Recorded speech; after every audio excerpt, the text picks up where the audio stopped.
and welcome to another iteration of Gross McCleaf Live that is no longer live for the second month in a row, and I will be interested to hear your feedback on whether or not you like it live or not. But we are here today in Lauren Whearty's exhibition, Painter's Table, which is on view in the gallery through July 29th, which is 2 Saturdays from now. So there is still time to get here and see this beautiful, bright, colorful show that I will now ask Emma Rose to walk through so that you can see these paintings and get a glimpse of Lauren, who we will be interviewing in a second.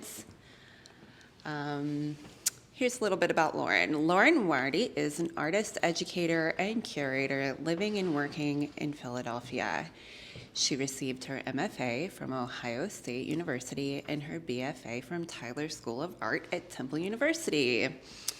She has been a co-director of Ortega y Gasset's projects, an artist-run curatorial collective and nonprofit in Brooklyn, New York, since 2017.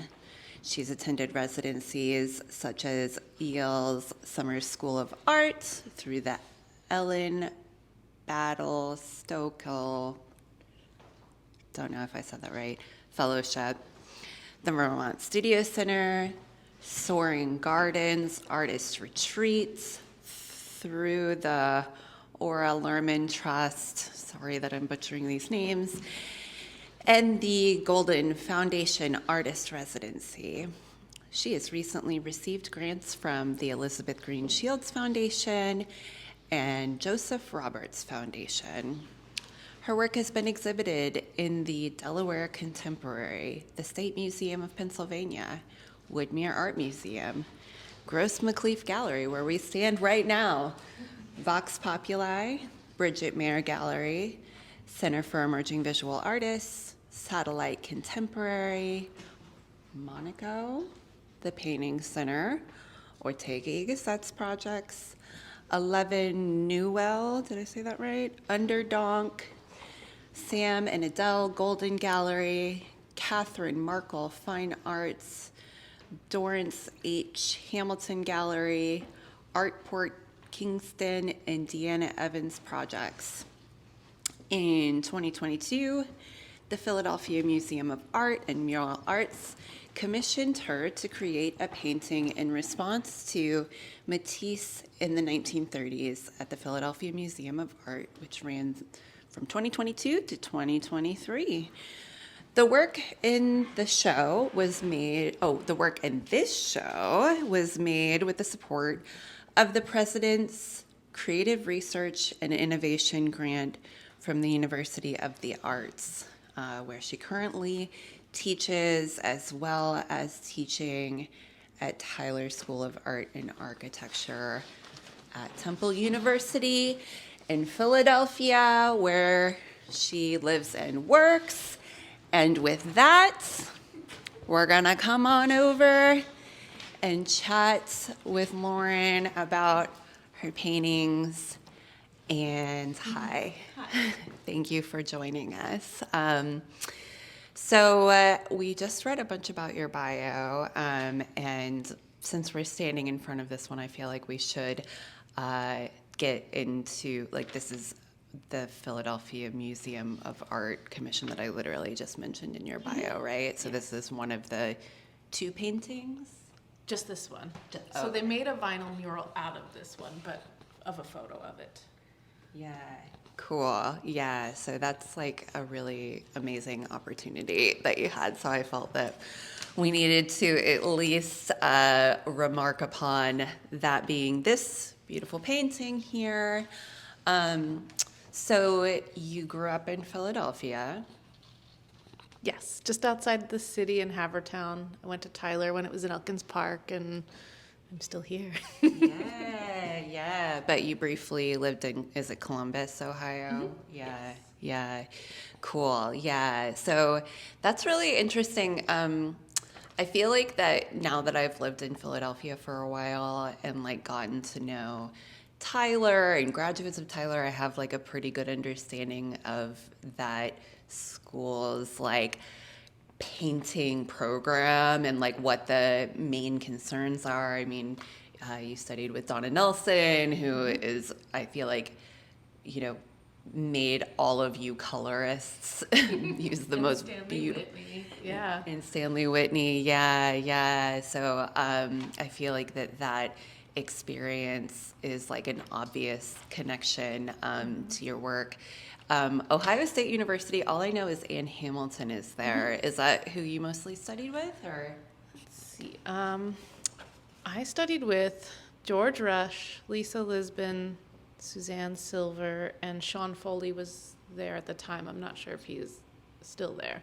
They were a great group, and we also they have satellite campuses like Penn State, and Ed Valentine was another faculty that would come in and visit. So we had a really good group of painters that were there, and most of the students are still painters. So we had a really nice cohort. Yeah. Zahar Vox, right? Yeah. That was a co-director at Ortega was there as well, who also makes beautiful work with great color, but he didn't go to Tyler, no. He did. Him and I went to Tyler and Ohio State together. So Wow. Mike Ambron and Winnie Siddhartha Ambron. Obviously, they got married. Who else?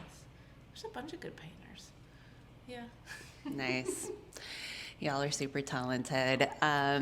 So let's get into, we'll just like switch up the background so that we can start getting into a little bit about your approach to painting. So it's interesting actually leading in with just like the various people that you studied with, because I feel like everyone that has been mentioned has their own unique approach to paint application and presentation, although everyone is, you know, very good at handling color in various aspects of painting. It's not like there's one singular formal approach being taught. So can you talk a little bit about how you developed what is, or I guess first we should define how do you make these? I think they're wet on canvas with an oil ground. Oil paint. I like watching you guess as we go. Almost everything in the show is oil on canvas or linen.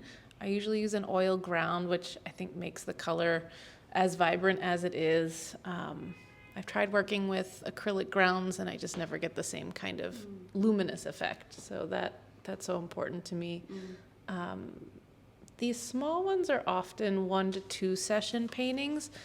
So sometimes I draw with charcoal first and then work into it with paint, and sometimes I just start going into it with paint, so it depends. But they're intended to stay sort of quick and gestural, and you know, I think there's a tendency when we work with small things to get, I don't know, to slow down and get a little bit tinier with marks and things like that. So I try to balance that tendency and make them feel still fresh and still kind of impactful. Yeah, I definitely feel like that's, I mean, you can just tell, I feel like that's like such a significant difference, like if you're using gesso or if you're using oil grounds, like you can really, or at least for me, like just the texture and the, like you were describing, the way that the color sits and the freshness and everything, like you have to have that impenetrable surface so that the color just sits on top and it doesn't bleed in, and that's what makes it look so slick and so delicious. Yeah, great. Actually, since you already sort of introduced that, maybe we should, so it's dumb for me to do this right now, but let's just introduce the other approach. Yes. So there are actually 2 different approaches to painting in here that are actually kind of opposites, which is funny to me. So these are what you just called the stained paintings. Do you want to describe a little bit about how they're made? Yeah. I make a lot of watercolor drawings, and I think probably to mimic that oil ground slick surface, I really like using the Yupo plastic paper, so everything slides around. And so I wanted to try working with acrylic on canvas in a way that felt as fresh as that. So your mark just sort of stays, but you can push it around like a monoprint to get it where you want. And these, they absorb the paint a little bit, but I use a variety of different gel mediums and grounds that I test things with so that the paint can sit on the surface instead of just pooling and absorbing. So I always try and get acrylic to be as not plastic-like as possible. So just trying to balance that so it doesn't get, I don't know, plasticky. Yeah, no, definitely acrylic can, like, especially when you get it thick at all, you start to see that sort of weird sheen on it that, like, is the polymer or whatever. So these are raw canvases that you're mixing like a medium into, or do you put the medium on top of the canvas? Scrape it on top. Okay.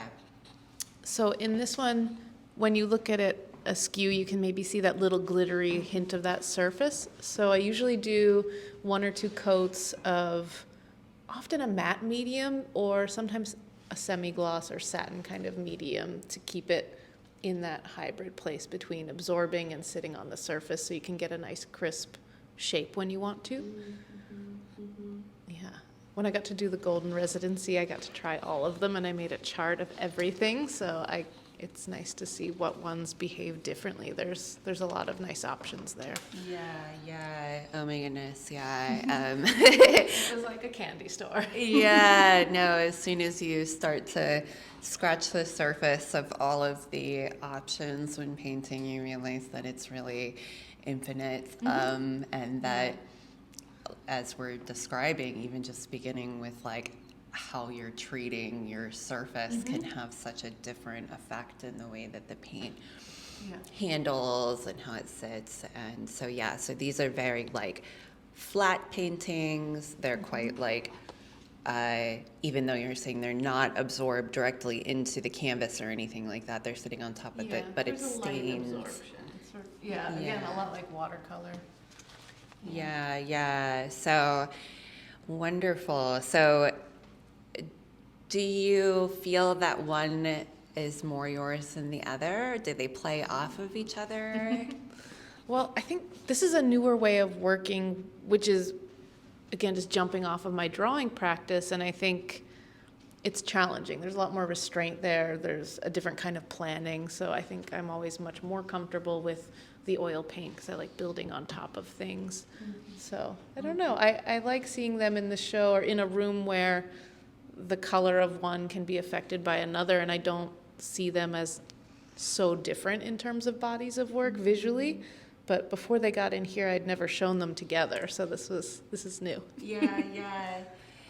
Yeah, no, it is really interesting to see them together, and obviously, like, so many of your sensibilities translate between both ways of painting, but it is nice to see how, like, this process that's so much more direct, and it seems like you have to commit to it, and there's almost like not too many layers, I'm guessing, that get like kind of built into these versus the oil painting where there's a little bit of like wet into wet painting, and there's texture being built up, and it just kind of feels like two opposite approaches to like by one painter. I don't know how else to say it, but maybe let's go, if you don't mind, Emma, let's go back to this side of the room. So let's get in a little bit to like what you're painting. So a lot of these paintings have overlapping subjects. So there's flowers and there's certain kinds of patterns. There's some grids. So talk a little bit about your selection of subjects for this show. I think this one in particular, seeing the fabric and seeing the woven basket here is a good indication of how I think about making things with paint. So trying to be really economic. Can the line be the thing that is woven? Can the brush stroke be something that is going on top of and underneath something else? I'm really interested in that space of getting to leave the brush stroke as what it is, but it still makes an image. So I tend to pick objects that just serve that painting purpose. And then there are so many flowers and glass vases in this show, and they're really fun, wild areas of paint to work with. So they're complex, the flowers are moving all of the time. If you move your head while you're observing things, the glass just completely shifts, and the light shifts. So it's an investigation in looking, but it's also a way to be inventive. Right.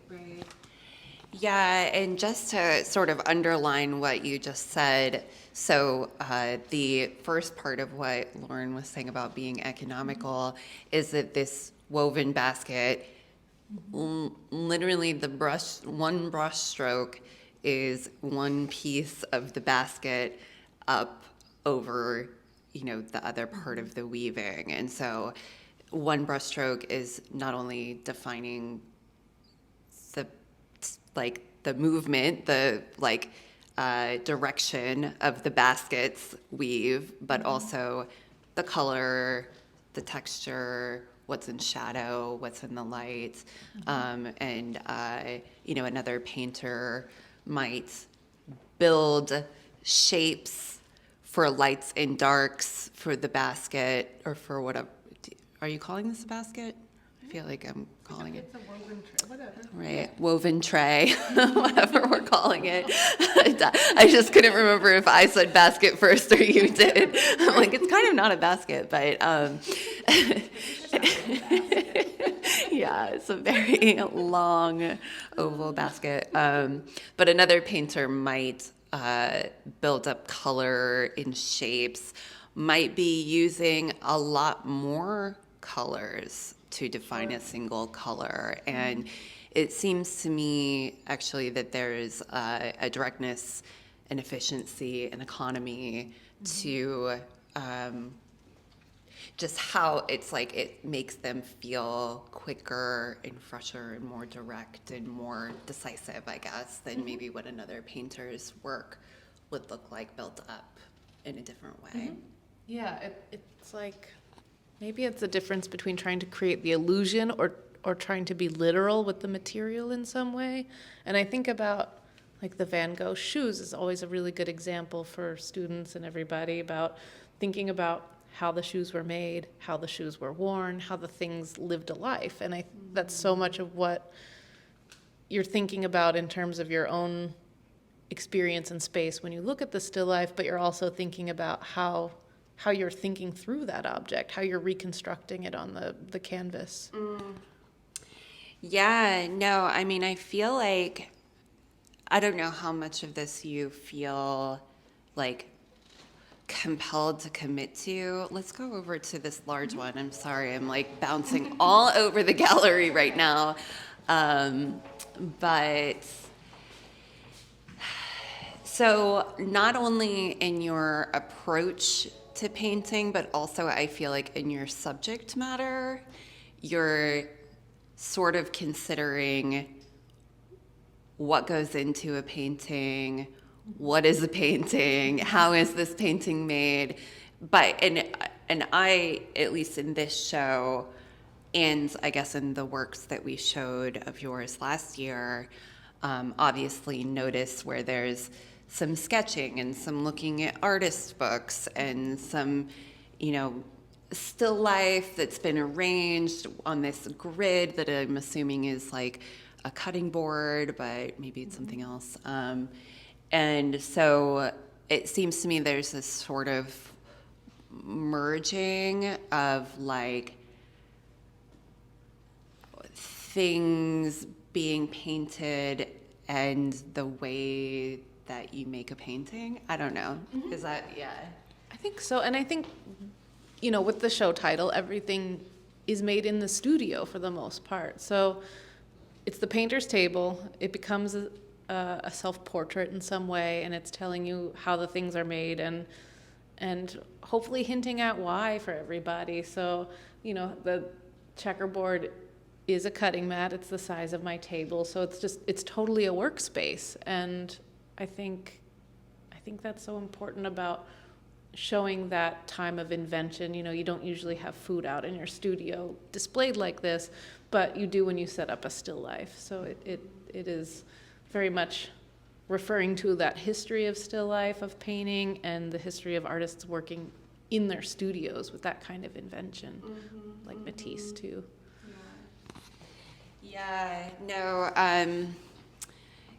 Painting, I feel like, I guess other art forms go through this too, but I feel like instilled in me in undergrad especially, they were like, you have to carry this baggage of painting like that.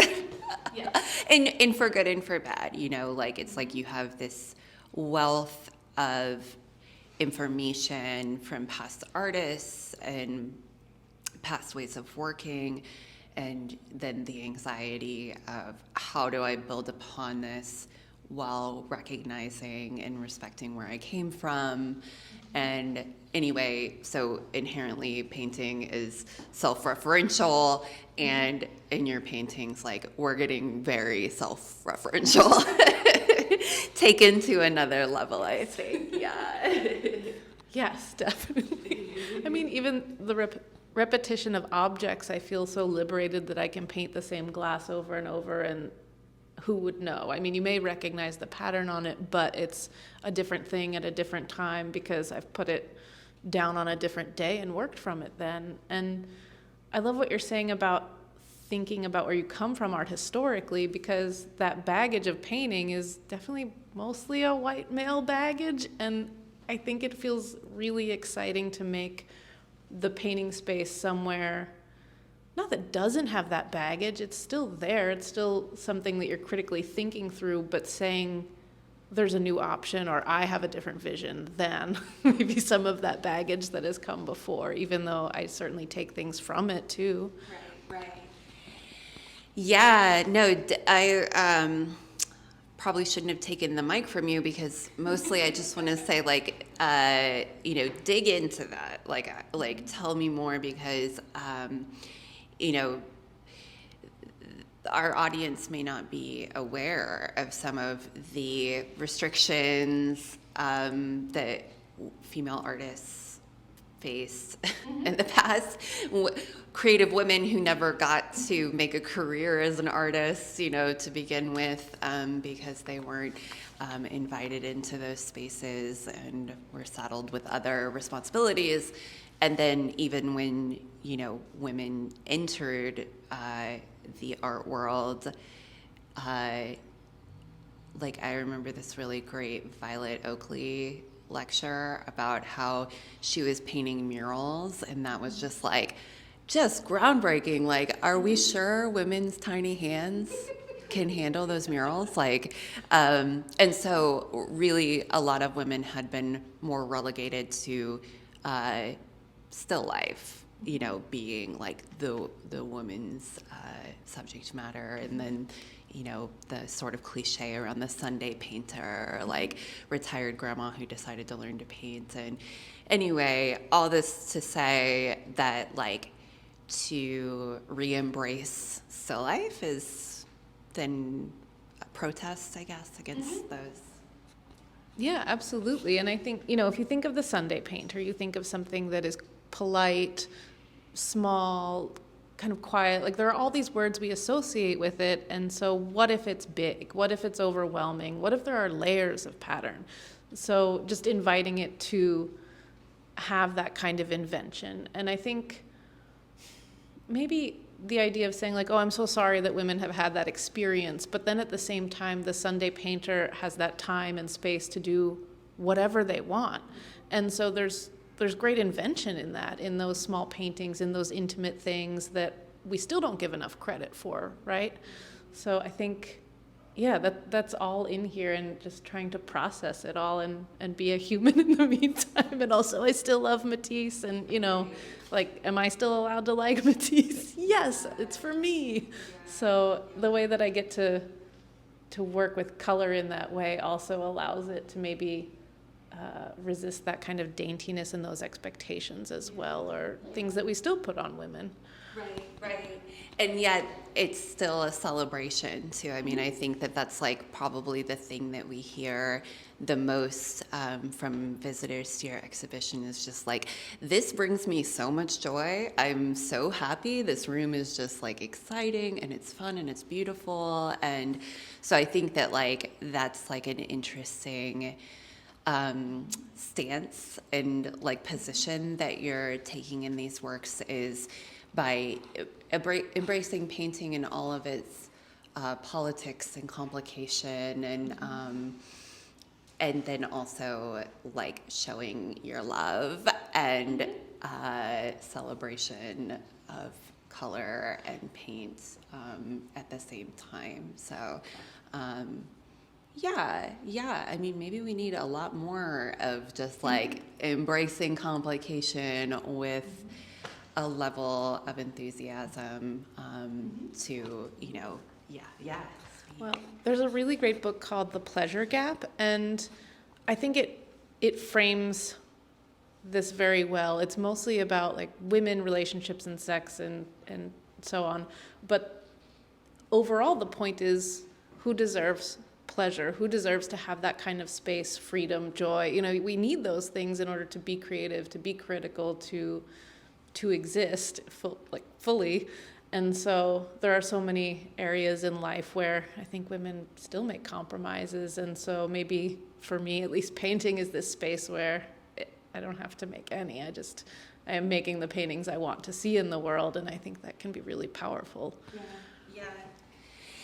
Definitely. Yeah. Ooh, I need to read that book because I've had it come up multiple times before. And it's definitely an area that I'm interested in. Because, just being joyful can be an act of protest or defiance. And like, what's better than just like having a smile on your face and like, you don't have to tell me twice to protest in that way.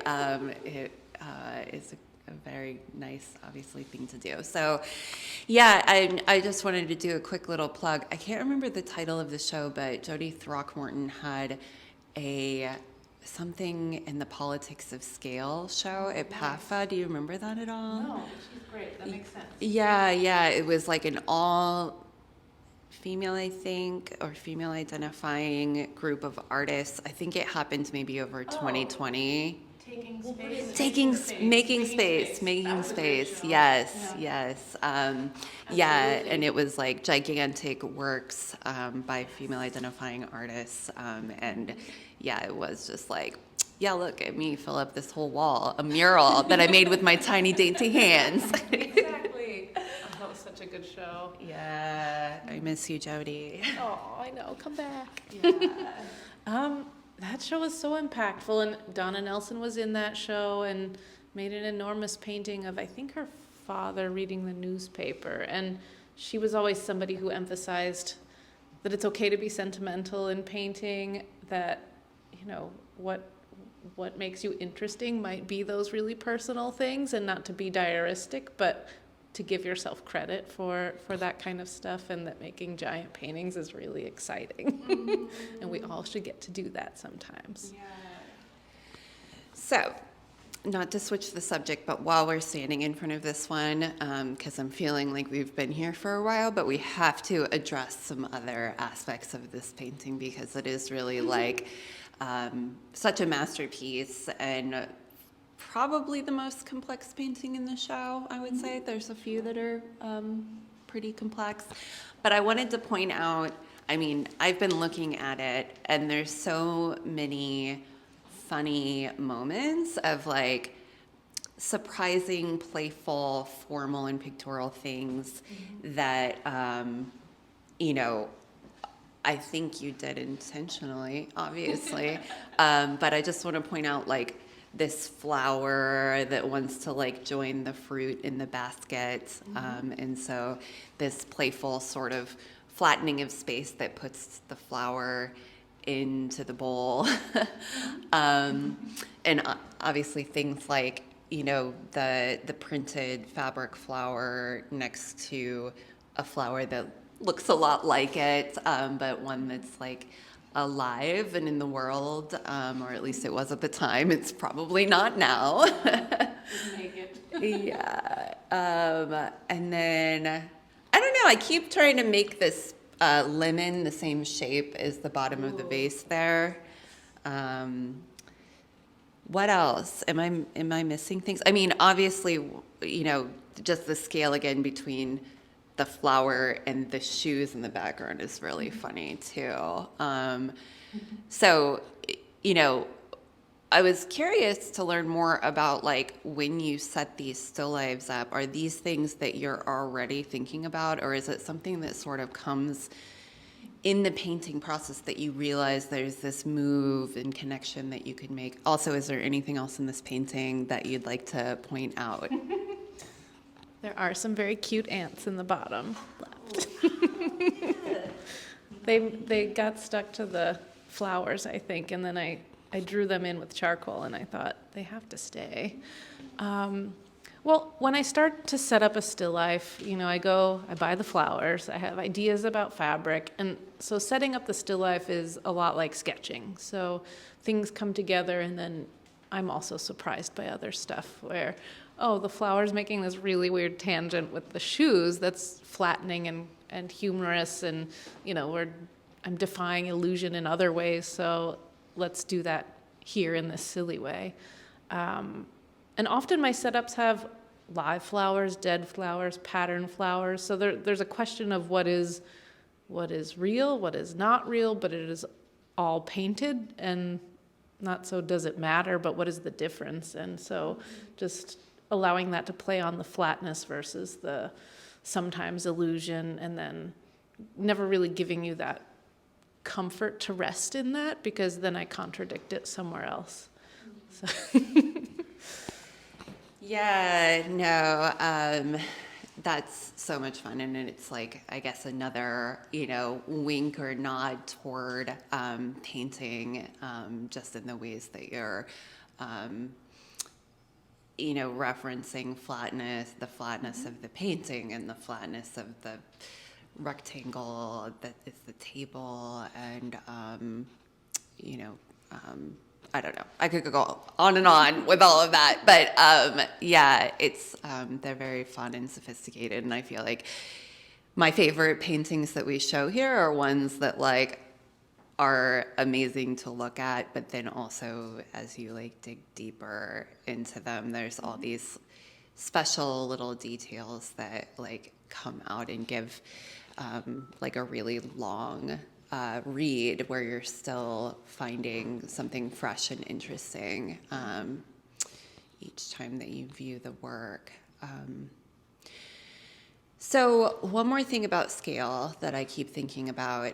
So we've talked about the fact that the painting itself is big, and also the objects within the painting are big. And beyond like the politics of that, is there another significant reason why, you know, I mean, because someone could see this painting online. I mean, this is the weird thing about just viewing things digitally, is that you don't actually get the experience of having like this gigantic vase that like, if this were to like pop off the painting right now, would be like half my size or more. So it's partially humor? Is it like getting the viewer down into it? Or do you sort of like discover that when you put the drawing down? Or I guess just tell me more. I think it has to do with the scale or the feeling of scale that I'm going for. So, you know, the size of the painting is already what it is, but I like to give that tension as well. So I think this just kind of required the larger objects. It is kind of funny to see your head the same size as a tulip, but at the same time, if I made everything much smaller, I don't know that it would have the same feeling as some of the smaller and medium-sized paintings. So I went into it wanting it to have that same feeling, and I think a lot of people were surprised when they got in here to see how big it was. Yes. So, but I think also the scale of the brush strokes allow you to do that too, because they could look like small brush strokes, but they're all pretty big because the painting is big, and I think that goes back to that economy of mark. Can I do this with one stroke or gesture, or does it need to be modeled or blended or anything like that? Let's go back toward the bathroom to just look at the other painting that has a giant pencil in it, just so I can one more time reference scale and all of its humorous uses here. So just imagine me grab it, you can't even fully get a sense of it because I'm not going to touch the painting, but that pencil is pretty big. So just a really funny and fun experience of seeing the painting in person that you just can't even get while viewing it virtually, digitally. So you're a painting teacher, and I'm assuming that some of that is probably inspiration for you, and that I wish I had done more teaching, because I feel like it must be really like you learn while teaching other people, and that probably comes back into your practice. I don't know. Do you want to speak to that?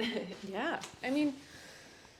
I think asking people to challenge themselves every day sort of puts you on the line to do that yourself too. So I think, I don't know, it's really exciting to see and encourage somebody to find the ideas that make them exciting, or maybe they don't think they have ideas, but they can make a killer painting. And so getting to draw that out of someone can be really exciting, and just empowering people to make stuff and have play that can be very serious, or learn that there's many ways of making a painting.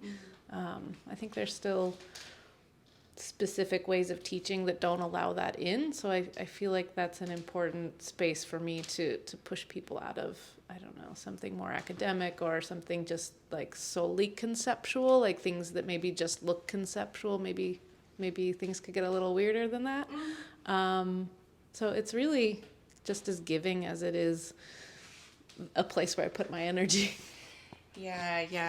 There have been a couple shows during the Liz Geiger exhibition a couple years ago where I was like, this is a color class in one exhibition. And for this, I would be like, you want to learn how to paint? These are the things you need. And you gotta put some paint on. So I feel like that they're, again, going back to that reference, the self-referential aspect of these, and how it gets you into the qualities of painting. It seems to me like it could be really inspiring for a young artist, and a really good a gateway to conceptual ways of thinking about the details, how paint application can be conceptual and deep, even in its mere physicality. I feel like I want to walk around the room and just be like, in this painting, I like this part, and in this painting, I like this part. But I definitely, before I get to that part of the interview where I inevitably just say, I like this, let's talk a little bit about the use of flowers, too, because I remember that has come up in a way that we haven't gotten into, about it being sort of a memento mori. Mm-hmm. Sure. I think this part also connects to what I briefly mentioned before about whether the flowers are pattern or whether they're real. I think there's something kind of poignant about allowing them to die. They get these strange shapes, but then they're finally fixed in one place. But then they're also fixed when I paint them. So even though the flowers don't exist anymore, they're sort of stuck in a moment in time here. I think the textiles will probably fade much later, but this painting will probably last longer than both. So I think that just takes it back to this way of thinking of time, of all the things that I think observational painting really picks up on, whether it's memento mori or anything else. They've got this accumulation of thoughts over time. And sometimes when I'm painting, I think about people. Sometimes I think about it all sort of feeds in a way that I think is complex, but I don't want it to be so literal. So I try to let it flow in these other, entering them from the side, maybe, those ideas. Yeah, it's one of my favorite moments that I'm sure you've had as well, where you're looking at a painting that was made 100 years ago or 500 years ago or 1,000 years ago, and suddenly you feel like that connection through time of like, this person is like, they made this and there's a hand there and there's a freshness, like it could have been just like made yesterday, like I think that presence, I guess, of the artist that like lingers is a really fun aspect of viewing artworks when you become like a sensitive viewer to those sorts of things. What else was I going to say on that note? I'm like forgetting my second point. I've got one. Okay, go for it. I think it's also like giving access too. So being a painter and thinking through painting allows you to be in conversation with all of those artists. And the more you do those things, the more maybe precise your observations can be. And then you can take that into the studio and do whatever you want with it. But I think there's also that, I don't know, I always look at how a painting was made and thinking about the time of it, or how does that painting teach me something about process or my own approach. And that feels really liberating and exciting, that I can talk to these dead people that maybe they would have talked to me, maybe not, I don't know. Yeah, definitely. So multiple senses of time that you can like experience in a painting, both the time that it took for it to be made and the time that it took for the flowers to die, and the time of art history and connecting through time. We were talking about Matisse earlier, and I wanted to say this, but it didn't quite fit into the conversation. But like, especially as I'm sitting here looking at the books that you have out, the Matisse exhibition was, undeniably amazing, and you could really feel his invention and sort of what I felt in a lot of his works too was this like turmoil almost of like really trying, to do something. And that's not something that you feel from every artist. Like a lot of artists, you feel this sort of freedom of like, the stuff just flies out of me and I just like let it be. But like Matisse was like, I could just hear him like cursing in his studio, like really trying to like get it right or move it to that next level. I don't know if you want to speak to different like temperaments and sensibilities, but I mean, in terms of Matisse, you'll see a painting and the model has lobster hands, like claws for hands, makes no sense. And that looks better than the painting where he redrew it a few times. So I think that idea of making a painting that looks like it has ease to it, or that it just sort of, it has this totality that it came together and this is it. It was always going to be this way and here it is frozen in time, is so challenging, because that requires a lot of restraint and maybe even like resisting fixing certain things, because you might not actually be making it better. Yeah, you have to work really hard to make it look easy. Yeah, exactly. One of many paradoxical aspects of painting, I think.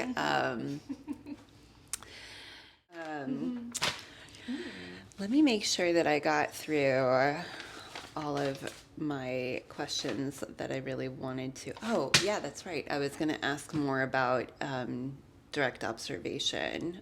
Ooh, and theories about creativity. That one was just like a side fling that we could talk about. But Why not? yeah, do you want to start there, or do you want to talk about direct observation first? Doesn't matter. Okay. You want to move to Angel Wing pick on that? Yeah, let's switch it up. Well, yeah. Yeah, no, that is a good one. In fact, both of these together are interesting. Yeah, I'm glad you put them together, because then Yeah. sort of like an inversion that I didn't think about between the two. Yeah, I feel like this is, I don't know, there's like a positive and negative kind of jumping between those marks that I think I made them far enough apart that I didn't think about that at all. So I'm glad you put them next to each other. For me, these two paintings do something more obviously. It comes up in other paintings too, but these two both go into this different world. Even though I know that you're painting from direct observation, there's aspects of these paintings, and Emma's zooming in on another one that sort of does that. But this one to me starts to like look like this simulated reality, and the grid becomes this sort of, I don't know, I'm just going to say like hyperspace, even though I don't know what that means or if it's even a thing, but you get my intent. Yeah. Tron worlds, yeah. And then this one to me, although I keep thinking if I painted this painting, these would have been like super dark holes in the painting, and you did it in a way that it's perhaps more subtle and sophisticated, where again, like the positive and negative, like these, I feel like want to become these other spaces, like that, you know, are like a sky with stars, or like some like other world in there, right? And because there's so much saturation in the background, like that comes so forward that they're not quite holes in the painting. This one is starting to get there, but they start to be these other, at least for me, I guess these other sorts of surreal spaces. I don't know. Do you feel that way, or is it me? I think you're dead on. I feel that about the composition books too. They have a similar kind of pattern where it gets to be either outer space or something else, and it's so hard to compete with a red like that. So this is just the way I could do it to make it happen. And I think that's such a painting challenge, to really push that optical confusion to compete with something that intense. Yeah. We have some visitors here. Hello. Oh, Donna, you wore a good shirt for today. Nice. Well, we're wrapping up anyway, so I don't want to keep you, since we have visitors that I'm sure you'd love to spend some time with. But is there anything else you want to add before we cut it off? Well, I think you had talked about creativity a little bit, and how, I don't know, what is my theory on that? And somebody asked me in class the other day, how do you be an artist? How do you make time for your studio? And there's something where you just have to do it every day, and you have to show up, and you have to work, you have to make bad paintings, you have to know when they're bad, and that takes time. And I think that, you just show up and work through it all. I think that's my advice for anybody that wants it. Yeah, it's great advice. Yeah, my favorite theory of creativity is that you receive your idea from an angel. Nice. But I always feel like, okay, to back it up, like you have to be like present there in your studio, like ready to even see the angel in the first place, you know? So Yeah. I feel like my theory is not so far off from yours. No, I think they're the same. They're like, it just however you sort of separate yourself from having to come up with the idea all your own. You have to let it happen. You have, whether that's materially or whatever that is. Yeah. There's a really good Lorca short story or essay called Duende, and it goes over that. It is, whether it's an angel or a devil or whoever it is, how you get there. It's a really good one. Oh man. Creativity is an idea delivered by a devil. I like that even better. Yes. Well, thank you for all of that and for that, you know, ending sort of advice and inspiration there. And thank you so much for this exhibition, too. It's been such a pleasure to have. Yay, thank you guys so much. One more week, you get to see it. Yeah. Until the 29th. Be here, be square.